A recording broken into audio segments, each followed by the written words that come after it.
Huwag mong turuan yung batang maging tamad kasi kawawa sila kapag dumating yung panahon. Pag nagkaroon ka ng anak at meron kang mindset na lahat ibibigay mo sa kanya, wag lang siyang mahirapan. Doon ka nagkakamali. Kasi bilang magulang, parang ikaw na yung tatanggal ang pakpak ng sarili mong mga anak. Kung sarili nilang potensyal hindi nila mailabas dahil nakadepende lang sila sa kung ano yung ibibigay mo sa kanila.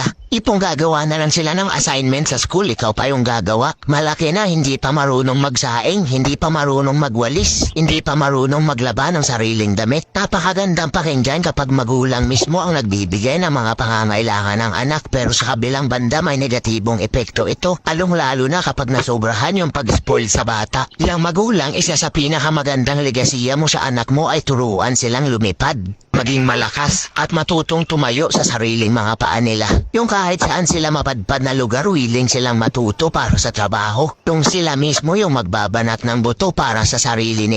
At higit sa lahat, hindi nila inaasa sa iba ang kanilang mga pangarap.